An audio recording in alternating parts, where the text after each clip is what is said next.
Rapper turned Kathmandu Mayor Balendra Shah has joined the Rashtriya Swatantra Party, led by a former TV host turned politician Rabi Lamichhane.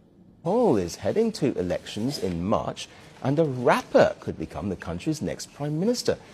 आपको बता दें कि अब नेपाल की सियासत में बड़ा भूचाल आने वाला है, क्योंकि काठमांडू के मेयर और रैपर रहे बालेंद्र शाह काफी लोकप्रिय माने जाते हैं और जेनजी आंदोलन के दरमियान भी एक मांग उठी थी कि बालेंद्र शाह को प्रधानमंत्री बनाया जाए। हालांकि इसके बाद से सुशीला कार्की के नाम पर मुहर लगाई जाती है और वो प्रधानमंत्री बनती है। लेकिन अब नेपाल में अगले साल यानी कि 5 मार्च 2026 को चुनाव है और 5 मार्च को जो चुनाव होने वाले हैं उससे पहले ही बालेंद्र शाह ने एक बड़ा सियासी दांव चल दिया है और एक दल से गठबंधन किया है और उस गठबंधन करने के साथ ही प्रधानमंत्री पद पर दावा ठोक दिया है। काठमांडू के मेयर और रैपर से नेता बने बालेंद्र शाह बालेन अब राष्ट्रीय स्वतंत्र पार्टी के साथ आ गए हैं। इस पार्टी का नेतृत्व पूर्व टीवी होस्ट रवि लामिछाने कर रहे हैं। इस गठबंधन को नेपाल की राजनीति में बीते 3 दशकों से हावी पुराने दलों के लिए सीधी चुनौती माना जा रहा है। बालेन शाह, जन्म 1990, इंजीनियरिंग की बैचलर्स डिग्री काठमांडू से तो मास्टर्स डिग्री भारत के कर्नाटक से हासिल की।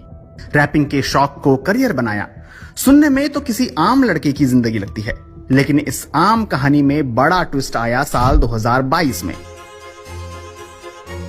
और ये लड़का बिना किसी पार्टी के काठमांडू का मेयर बन गया। मेयर बनने के बाद बालेन ने सबसे पहले ब्यूरोक्रेसी को शेक किया। कूड़े की रोज ट्रैकिंग, इलीगल कंस्ट्रक्शन के खिलाफ एक्शन और यूथ लेड गवर्नेंस का मॉडल अखबारों की सुर्खियां बनने लगे।